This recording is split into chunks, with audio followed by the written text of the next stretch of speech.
And now the storm has left the beach deserted, and the ocean crashes and roars against the surf. I am alone and covered with blood.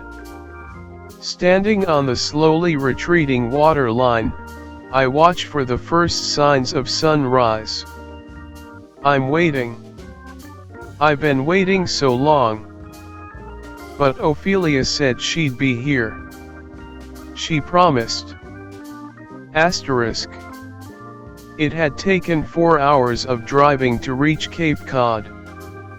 It was me, my mother and father, and my brother Leon, who was a year and a half older than me, the darling daughter. Ordinarily, my father celebrated his son's victories with men-only trips to New York City or Lake George. But since his beloved all-star was heading off to college in the fall, he decided it would be a family affair. No matter how much I'd tried to weasel out of it, Father still made me go.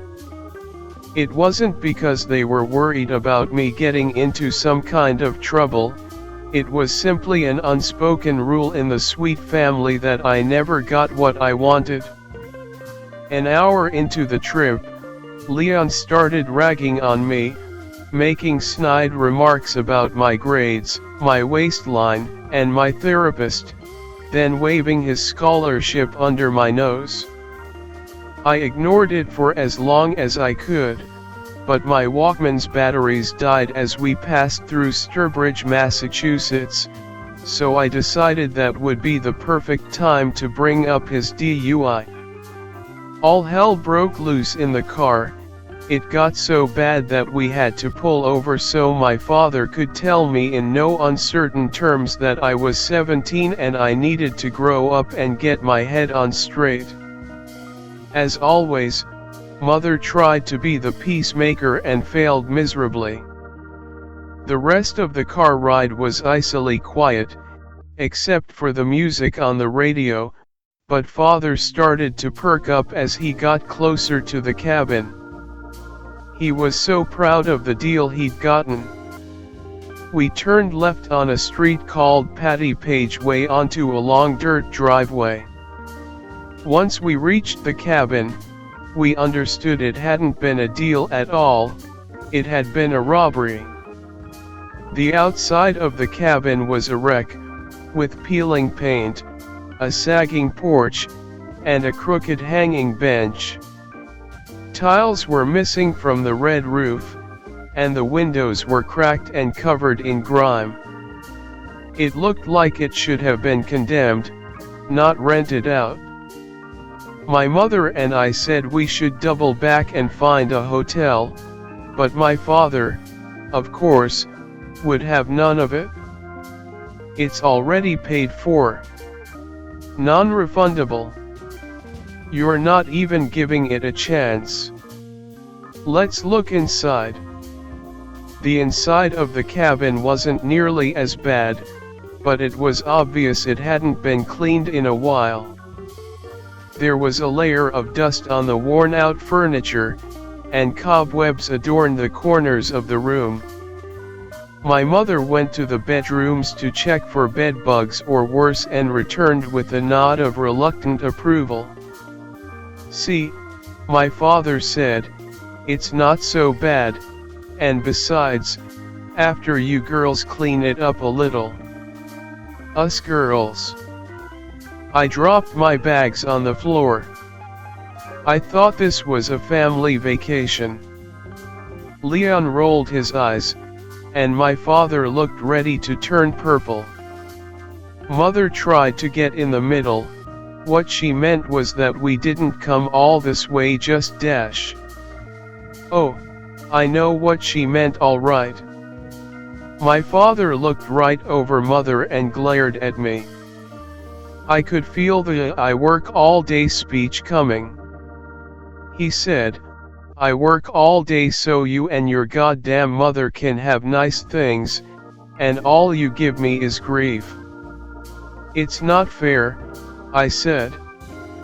"Honey, maybe if we work together." Mother began, but she stopped talking when my father's glare turned her way. With that, Leon and my father announced they were going to the store to get pizza and beer.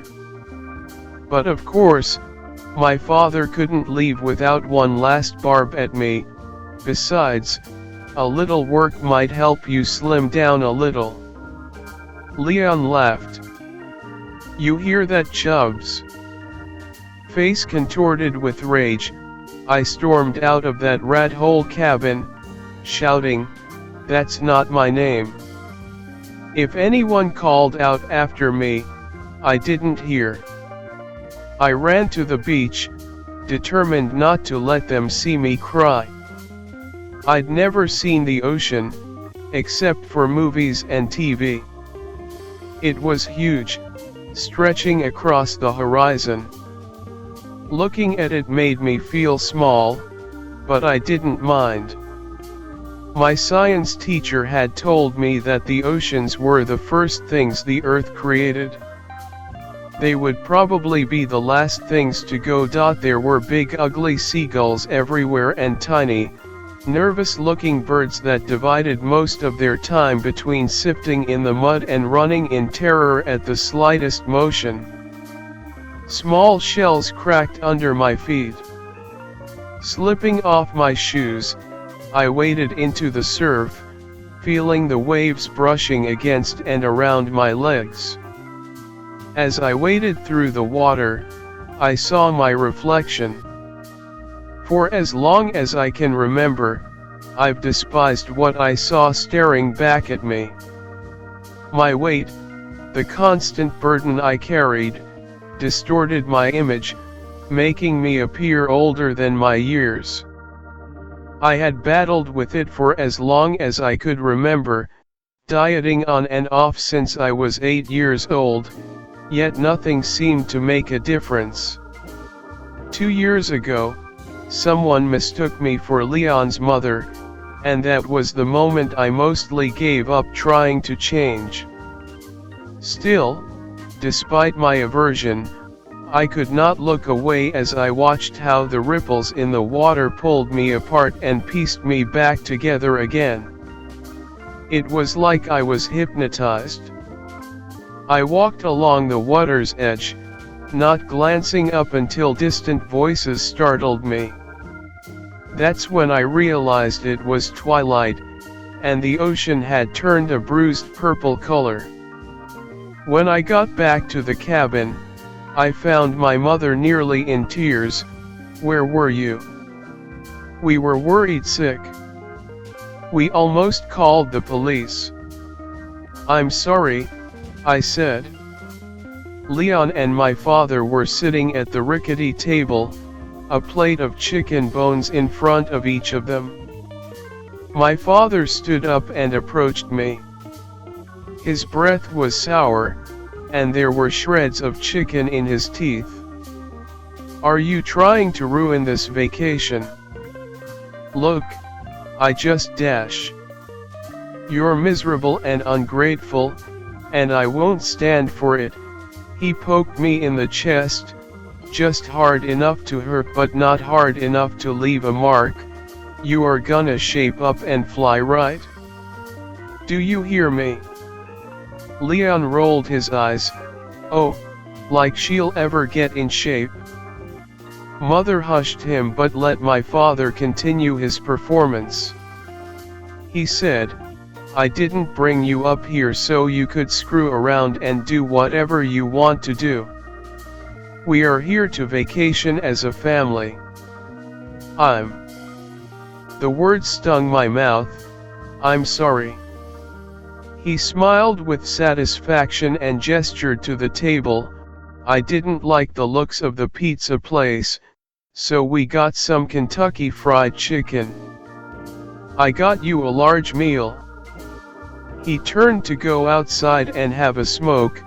Leon tagged along after him. Mother busied herself cleaning up while I ate all the food my father had brought, hating myself with every bite. Despite being warned we were going on a deep-sea fishing trip, No one was ready for my father shouting and bullying us all awake more than an hour before sunrise.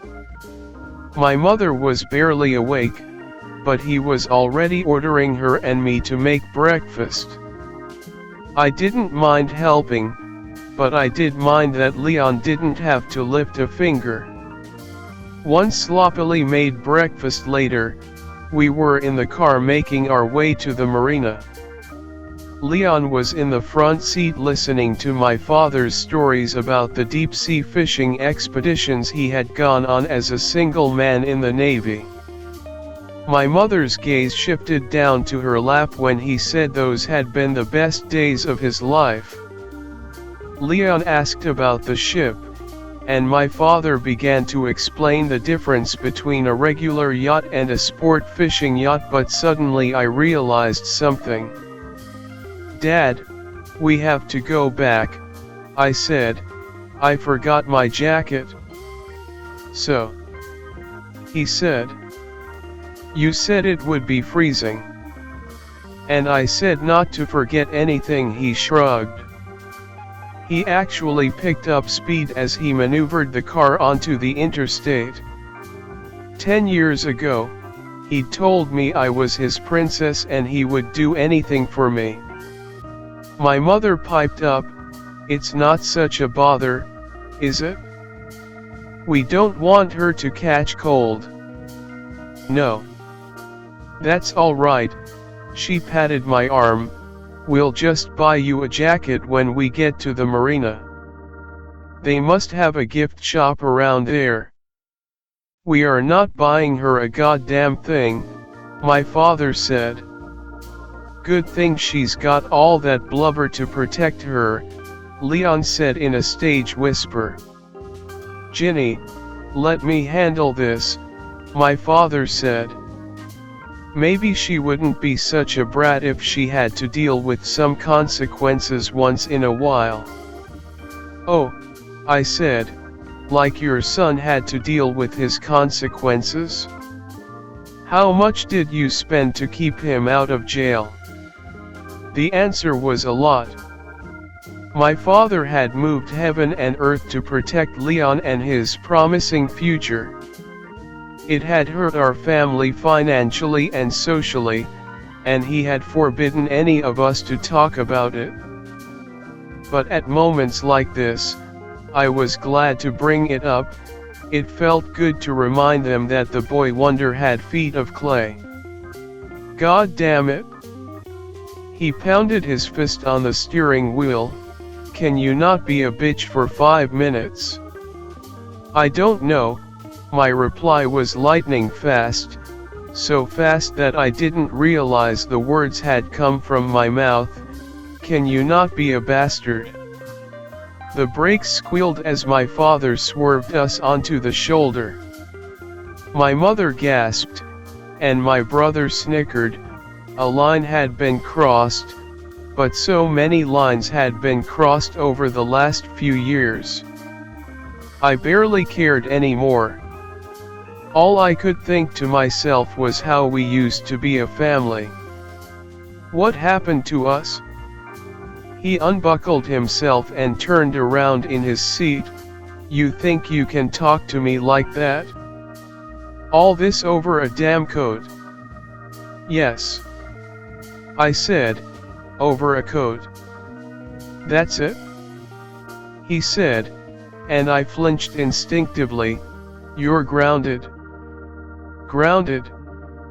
We sped back to the cabin, and with every twist and turn of the wheel, my mother and brother grew more and more worried that my father was going to send us plowing into a tree or a ditch. Finally, we arrived back at the cabin, and my father slammed on the brakes, bringing the car to a screeching halt. Without a word, he shifted into park and turned off the engine.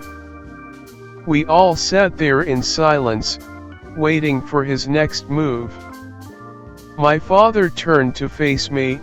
"Get out." He pointed towards the cabin's front door. "Go to your room and stay there until we get back." I started to speak, but my mother shushed me.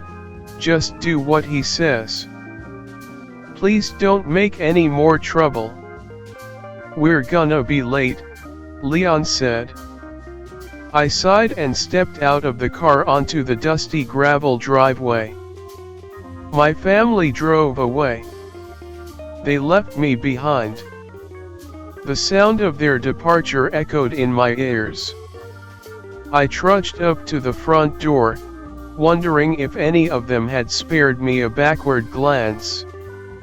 When I was alone in the cabin, I did not go straight to my room. I plopped down on the couch.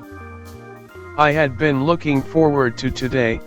I had been so excited at the thought of being out on the ocean, so far out on the ocean, that the shore would be just a memory.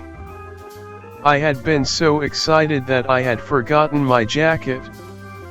Now I could see it across the room, slung over the arm of the recliner. The sight of it made me bury my face in my hands. I stayed that way for a long time. Then I went to my temporary bedroom like a good girl and hated myself for it. With nothing else to do, I napped, and listened to my Walkman going through every one of the Police's albums, from Outlando's D'amour to Synchronicity. It was just a little while after lunch when the calls began. I answered immediately, thinking it was my parents checking up on me somehow. Hello. I heard a man's voice ask, "Is she there?" He was weeping. "Who is this?" I asked. "Who is this?" "I think you have the wrong number," I said. "Ophelia, is it you?" I hung up the phone with a grimace, imagining some idiot with a fake number from a bimbo who'd flashed them a polite smile at first, or some fake affection at best. Better them than me. I started to go back to my room when the phone rang again. I waited for whoever was on the other line to give up. 10 rings later, I answered. "Hello. Ophelia." They blubbered. "That's not my name," I said. "Please stop calling. You sound like her." "I'm not her. I'm nobody." The voice became even more desperate and pleading. "I've waited for so long." I put the receiver back down again. They called back almost instantly. This time I let the phone ring, put on my Walkman, and cranked the volume all the way up. I tried to let the music transport me to a place far away from the cabin, from that phone call, from my family. Message in a bottle filled my ears and I imagined myself somewhere far, far away. But the ringing persisted. I heard it going on and on in the silence between one song and another. It made me feel uneasy with questions. Finally, inevitably, I ripped off the earphones and picked up the phone again. "Look, I told you already, you have the wrong number," I said. "I did everything you asked." The voice on the other end of the line trembled. "I've been waiting for so long. Please." I pleaded, "Stop bothering me. I need to see you." He said, "I'm coming to see you now. You don't even know dash 328 Patty Page Way." The stranger started weeping again. "Don't you remember? We walked from the cabin to the beach and held hands at the promontory." My stomach dropped. I quickly ended the call and retreated back to my room. After a few panicked moments, I put the chair in front of the door. How did they know where I was? I envisioned a local Romeo bewitched by a visiting Juliet. Now Juliet was long gone and Romeo was heartbroken. And where did that leave me? Alone and defenseless with my family miles away. I hated myself for arguing over a stupid jacket. Was it really worth it? Arguing with people who would never let me win? Why couldn't I just grin and bear it? The hours dragged on, each minute feeling like an eternity. I was terrified and bored. I didn't dare put my headphones back on, so I listened. Every creak and groan of the cabin seemed to taunt me. My nerves were shot as I waited for something, anything, to happen. Was the caller all talk and no action, or would some maniac break down the front door in search of his lost Ophelia? A dozen forevers later, I heard the family car pulling up outside. Relief made me feel weak, but I still managed to unbarricade myself from my room and meet them at the door. My family looked sunburned and exhausted. When I hugged my father, he reeked of salt and sweat, but I didn't care one damn bit. Looks like someone learned their lesson. There was a long pause before he reluctantly hugged me back. My mother entered the cabin holding up the bag of fast food she had gotten for me. When my brother passed my field of vision, he gave me a smirk. I didn't care. I didn't argue, I just didn't want to be alone and afraid anymore. Asterisk. That night, as I scarfed down my burger, I told them about the creep on the phone. My mother was horrified and said I should have called the police.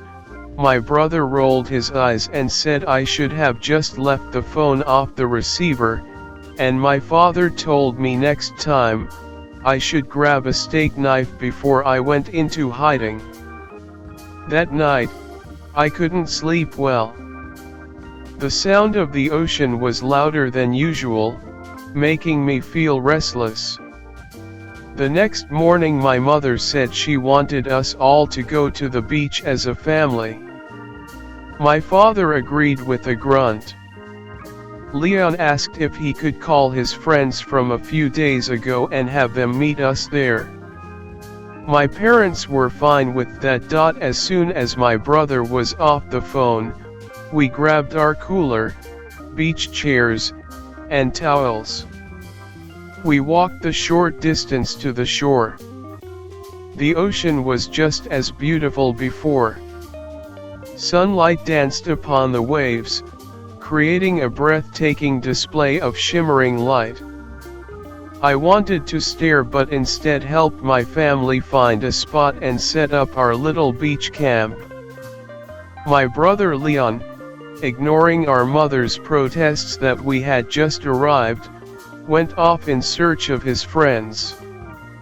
I told my parents I wanted to go for a swim, and my father told me to be careful. My mother looked me over and asked why I wasn't wearing the nice new bathing suit she had gotten for me. I didn't really want to go into the water in shorts and a t-shirt, did I? I explained that I was wearing the pale pink one-piece bathing suit she had bought me under my t-shirt and shorts. That led to an argument that was as gentle as it was relentless. My mother won out, and I stripped out of my shorts and t-shirt. My father scowled at me and looked away. The salty breeze whipped at my hair, and as I waded into the cold water, slowly, I let myself sink into the sea, allowing my body to float on its surface. The vastness of the ocean made my insecurity and anger seem insignificant. Looking back to the beach, I saw Leon returning with a small group of new friends, 2 girls and 2 guys. They introduced themselves to my parents. Then they stripped out of their street clothes, revealing bathing suits beneath. One of the girls wore a swimsuit exactly like the one from the Christie Brinkley poster. My father did not look away from her. An incoming wave lifted me up and dropped me back down again. When I looked back, they were running into the surf, laughing and splashing each other. There was no way I wanted to share my part of the ocean with them. So I picked a direction and started to swim, my limbs moving with practiced ease. I had always been a good swimmer, but everything changed when I turned 12 and started to gain weight. Despite being an athletic kid, I began overeating in 7th grade. Our house had always been full of snacks, but suddenly, I couldn't keep my hands off them. I don't know what changed, but everyone else seemed to have an opinion about it and each one was worse than the last. Mindful of the riptides, I kept the beach to my left as I swam. I saw volleyball players, solitary people reading, women sunbathing, children playing, strangers all of them, but I knew if they saw me they would snicker and make snide remarks. After a while, longer than I expected, my muscles began to ache, and fatigue set in. It was time to return to land and rest. Maybe I would walk back or maybe just sit on the sand for a while. In the distance, I noticed a formation of rocks jutting out from the water's surface. It was wide enough for 3 people to walk along and stretched all the way back to the beach. As I swam closer, I saw it rose about 5 feet above the waves. The closer I got, the rougher the ocean became, pushing me towards the rocks.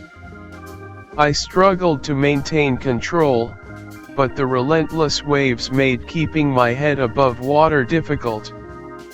Salt water filled my mouth, and I collided with the ugly crag with bruising force. I floated there for a few minutes, clinging to the rock formation. Finding a sturdy handhold, I began to climb, my tired muscles groaning with effort. Finally, I pushed myself up and lay flat on my back, staring at the sky and the gulls. I concentrated on nothing more than catching my breath. What would have happened if I had drowned? If the angry tide had smashed me against the rocks with fatal force? Would my family even care? Or would they be relieved? Would they make jokes as they searched for a plus-size coffin? I shut my eyes tightly and kept them closed until I heard a splashing noise nearby. Then, I sat upright and let my feet dangle over the edge of the rocky outcrop. The water was further below now, and I couldn't help but wonder how much time had passed while I lay there, blind to the world. There was another splashing sound, and then her body broke the surface of the water below me. I hadn't seen anyone swimming there. Her hair was dark, and her face belonged on the cover of a beauty magazine. She was wearing nothing but a white blouse that was 2 sizes too large for her. The wet fabric revealed a body like something out of Leon's wet dreams. I wanted to grab one of the loose rocks nearby and drop it on her. She scaled the jagged rocks with the fluid grace of a seal emerging from the water. Our eyes met, and she flashed a smile. "I didn't see you up there." Dark hair clung to her skin, droplets of water trailing down her face. I hope I'm not bothering you. I shrugged. It's a free country. Then, with a hint of sarcasm, I added, couldn't afford a swimsuit. Her smile turned playful. I have everything I need. I bet you do. The bitterness in my voice surprised me, and a twinge of guilt followed. What had she ever done to deserve that? Attempting to recover, I asked, do you like the beach? I love the ocean, she fiddled with the wet fabric covering her torso, pulling it away from her skin only to have it settle back into place just as translucent as before. I got a strange feeling she was doing it for my benefit.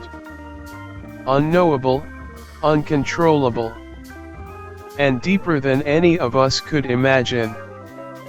That's pretty poetic. You have such serious eyes, she said.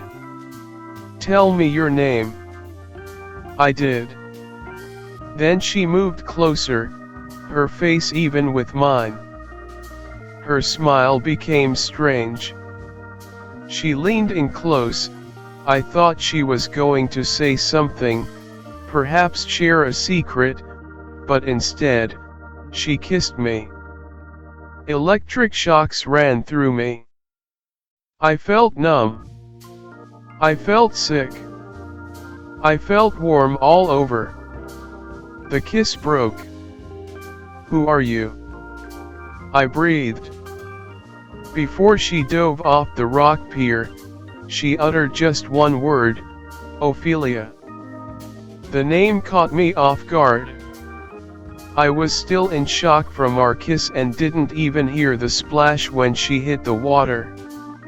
Scrambling drunkenly to my feet, I raced back to my parents, the hot sand of the beach burning my feet, the taste of seawater heavy in my mouth, the cool breeze wafting off the ocean making me shiver. Or maybe it was something else making me shiver. I found my family packing up, my mother asked where I had been, and my father demanded to know what I had been up to.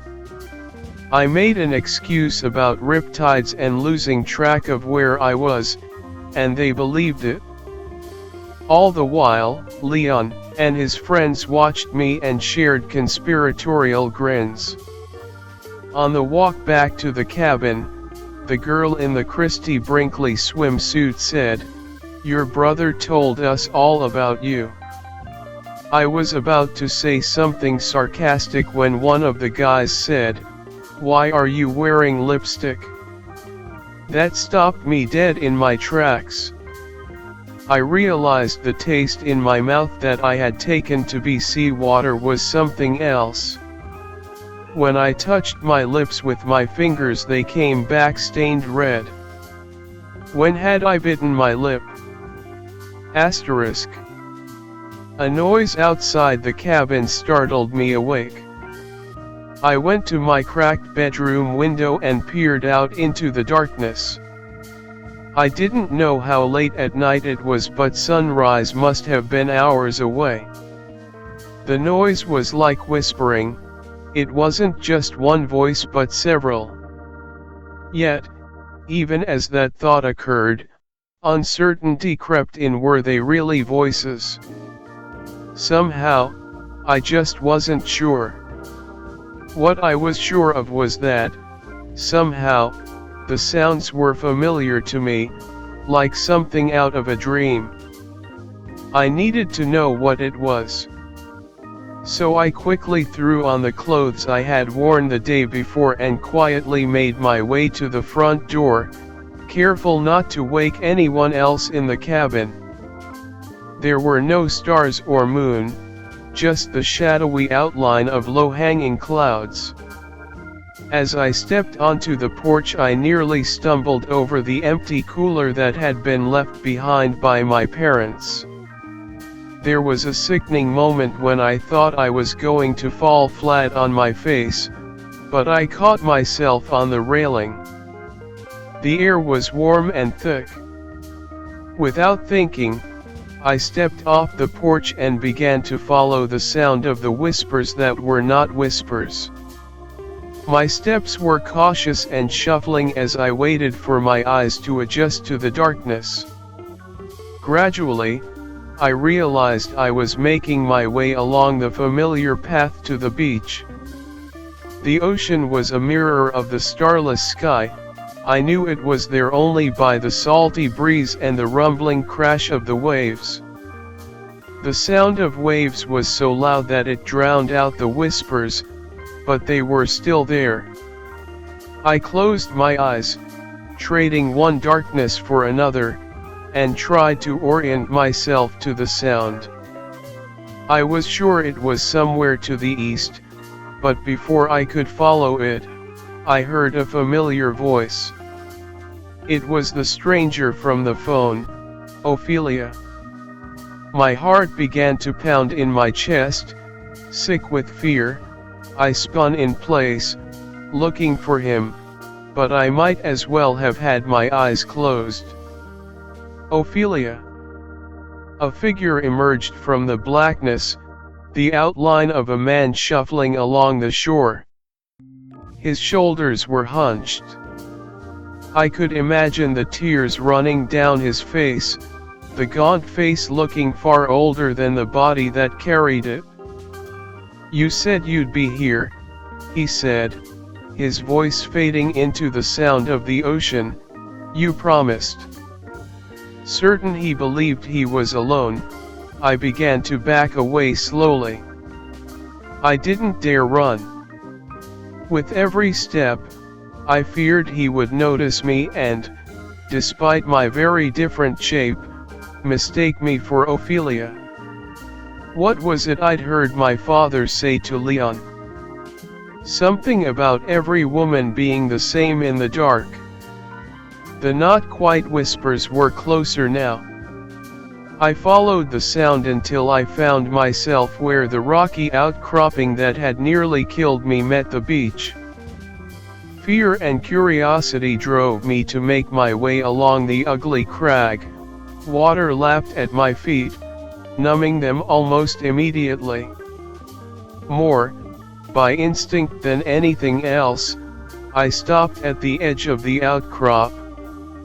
The waves were knee-level now, splashing against me relentlessly, trying to push me back. There was inky blackness all around me. The whispering chorus stopped just as suddenly as it had begun. Impossibile, the sound of the waves also vanished and I stood there unmoving, unseeing and unhearing. It made me remember that when I was a little girl, this is what I had imagined being dead felt like. "I found you." The sound of the stranger's voice jolted me. He was close behind me, a fast approaching shadow. Panicked, I ran blindly and blundered over the side of the rock formation into the dark water. Cold oblivion consumed me. I regained consciousness in a cave lit by unseen candles. Strange symbols adorned the walls, and the air was heavy with the scent of salt water and decay. As my vision adjusted, I saw slender, ethereal shapes moving in the shadows, tending to something, an ugly silhouette that thrashed and gurgled.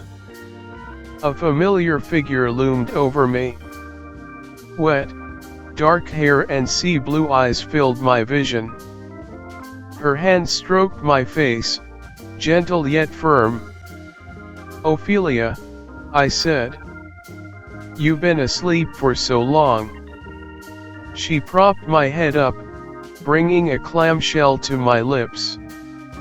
The water was salty and stung, but before I could protest, I realized I was naked. My clothes lay spread across the rock floor, slowly drying. Humiliated, I curled into a ball, trying to cover myself. "Don't look at me." I whispered. Ophelia grabbed my wrists and pulled me into a sitting position. You have nothing to be ashamed of. She was naked, too, her skin gleaming as though she had just left the water. None of us do. My heart raced, on the verge of tears. Where am I? Among friends. She drew me close. I glanced at the feminine shapes lingering in the shadows. They had drawn closer to the figure at their feet. A sound reminiscent of a fish being scaled echoed in the cave, followed by a familiar sob. It was the man from the phone. Who are they? My voice was barely above a whisper. Ophelia. I thought you were I began. We are all Ophelias, she said, her expression darkening, born to be martyrs in men's eyes. I said, I don't understand. Ophelia's mouth became an angry frown.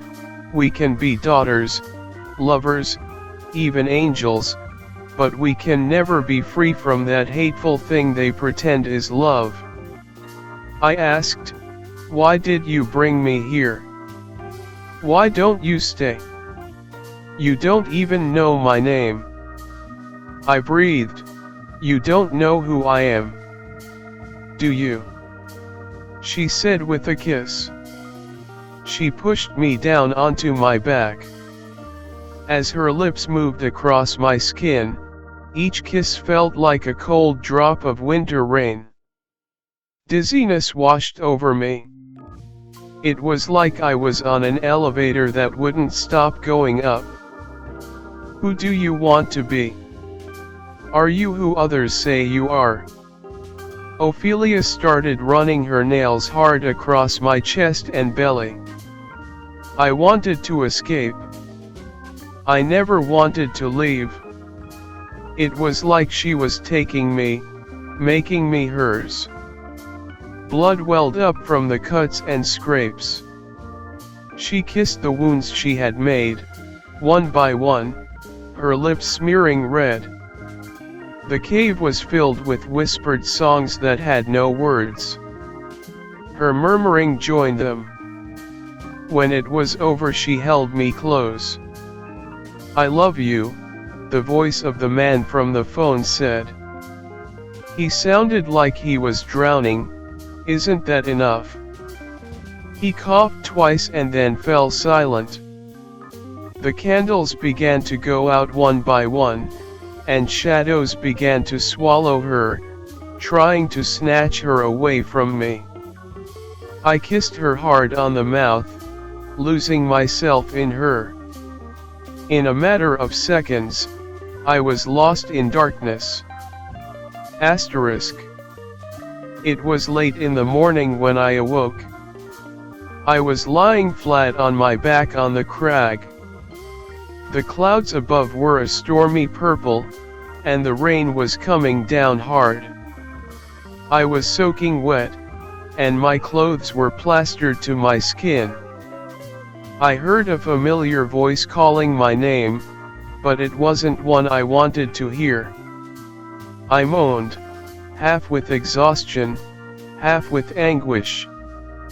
My skin still ached and tingled in the places Ophelia had clawed at me. With trembling hands, I crawled to the ledge and looked down. The tide had gone out. 15 feet below me, Leon was trudging along the surf, wet and miserable, and shouting my name. Leon. I called out. For a hilarious moment, he was utterly bewildered, his square head swiveling back and forth. I called again, up here. When he finally saw me, he started screaming, "You are in big trouble. Dad is seriously pissed. I just went for a walk." "A walk? You've been gone for over a day." Leon blundered closer until he was directly below me. I could have spit on him if I wanted to. I scowled down at him, remembering all the times he had disappeared for an entire weekend without a single phone call, only to return to a gentle reprimand from our father instead of a harsh scolding and a slap to the back of the head. I used one of his excuses: I was with friends. The expression on his face twisted as if he were looking at something disgusting. Dolores told me she saw you here last night. Bile rose up in my throat. So what? She saw what you were doing. Are you crazy? Why can't you just be normal? What is wrong with? A stone the size of a bowling ball crashed down on Leon, crushing his skull. He collapsed face down into the surf, blood clouding the sea water. I scrambled to my feet to find Ophelia standing near me. You killed him, I said. The waves greedily pulled at Leon's body, twisting and bending it like a rag doll only to push it back up the sand again. I know I should have felt something, but I didn't. What am I going to do? I whispered, my voice barely audible over the pounding of the rain and the racing of my own thoughts. What do you want to do? I want to be with you. The rain pelted us. It was getting cold and dark, but it didn't matter. I felt safe in her arms. I want to be with you forever. Then be with us, she said. What about Leon? Ophelia chuckled coldly. What about him? But the police will find out, I said. She released me and stepped to the edge of the crag. In the deep dark, she said, we are free from judgment.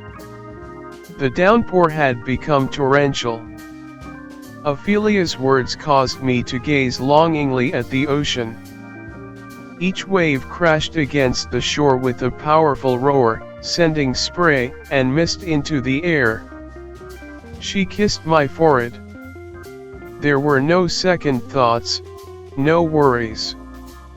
I turned and started walking back to the cabin. After a few minutes, I turned back to look for Ophelia. Through the storm, I saw 4 hazy but unmistakably masculine figures standing by Leon's body. Moving clumsily, they lifted his limp form and carried it into the sea. Asterisk. From the moment I stepped into the cabin, my father started screaming at me. My mother was silent and glared reproachfully. The stinging sensation of my scratches was intensifying to the point of almost being pleasurable. Turning away from them, I walked calmly to the kitchenette. Their voices seemed distant, as if echoing from the base of a rocky cliff during low tide. Steady-handed, I reached into the kitchen drawer and retrieved a steak knife. My father's insult rang out. Oh, Jesus Christ! She's going to make a sandwich. Ignoring him was easy. Everything he said was familiar. I waited until his temper broke, and he all but ran at me. He violently grabbed my shoulder, yanking me around to face him. The knife was dull, but my strength proved more than sufficient to slice open his throat. Blood splattered across both our faces. His scream was gurgling and wet, his mouth gaping like a fish. He stumbled backward, clutching at his neck, tripped over his own feet, and collapsed. I stood there, watching as my father spent the final moments of his life weeping. When it was over, I looked to my mother. She had been standing by watching, just like always. "Angela, please," she cowered at my approach. I raised the bloody knife above my head. "That's not my name." Asterisk. There was enough kerosene left in the cabin's rusty heater to start a good fire. I watched the structure burn for a little while. I felt nothing. I hadn't felt anything at all since I left Ophelia's arms. When I was finished, I headed for the shore. And now the storm has left the beach deserted, and the ocean crashes and roars against the surf. I am alone and covered with blood. Standing on the slowly retreating waterline, I watch for the first signs of sunrise. I'm waiting. I've been waiting so long. But Ophelia said she'd be here. She promised. The tingling under my skin was painful. I ripped at my clothes and tore madly at the scabs. They broke open easily. The flesh beneath them was unblemished and gleaming. I waded out into the cold, crashing water, leaving my shirt, shorts, and long red strips of my flesh behind. In the unknowable depths, I would never be a daughter, a punchline, or a scapegoat. I would be free. With each footstep, the roar of the waves changed, becoming softer and prayer-like. It sounded like a chorus of voices calling out the name Ophelia. Voices so very much like mine.